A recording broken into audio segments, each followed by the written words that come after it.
Invitations to Islam. The occupation of Mecca had skyrocketed the prestige of the Prophet.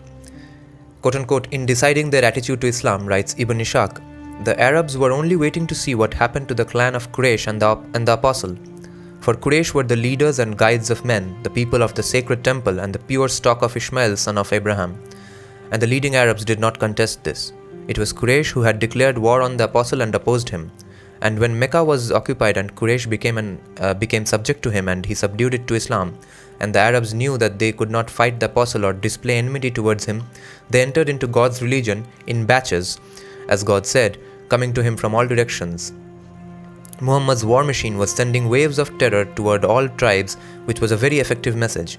There was a debate afoot everywhere whether to fight for the ancient religion and tribal honor or submit to Muhammad and become Muslim. The Prophet's intelligence network kept him informed of what was happening. The Prophet's intelligence network kept him informed of what was happening where.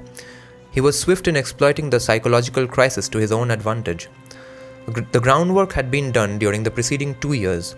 Ibn Sa'd provides a list of tribal chiefs to whom the Prophet had sent invitations to Islam, starting soon after the Treaty of Hudaybiyah with the Meccans in the year AH 6.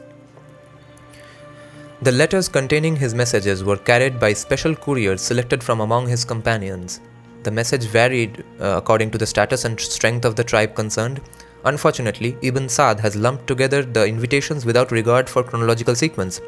This much, however, can be inferred that their tone became sharper as the author of the messages marched from one victory to another, the acme being reached in the conquest of Mecca and the Battle of Hunain.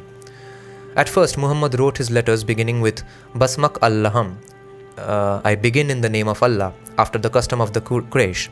A special revelation came and he was commanded to begin with Bismillah, in the name of Allah. Another revelation amended the formula to Bismillah al-Rahman al-Rahim, that is, in the name of Allah the Compassionate, the Merciful.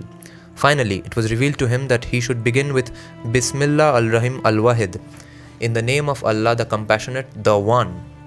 Monotheism of Islam had to be emphasized. The general tenor of the messages sent was the same. Dissociate from idolaters, which meant an order to destroy pagan temples and break idols.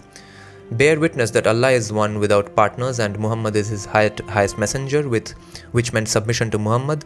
Establish prayers, which meant an order to build mosques.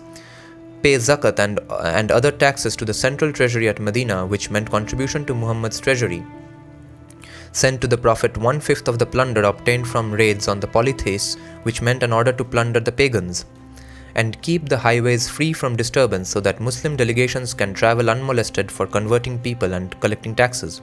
In exchange, the tribes were assured that they could keep their lands, their cattle, their wells, their gardens, their houses and such of their special customs as did not come in conflict with Islam. Defiance, they were warned, would entail slaughter of their men, capture of their women and children, and laying waste of their country. And punitive expeditions were sent to those tribal settlements which resisted the Prophet's messengers or otherwise refused to abide by his dictates. The fear was abroad that the Prophet of Allah may send a military force. When Bani Tamim refused to pay zakat, they were attacked, and 11 of their women and 30 of their children were captured and dragged to Medina.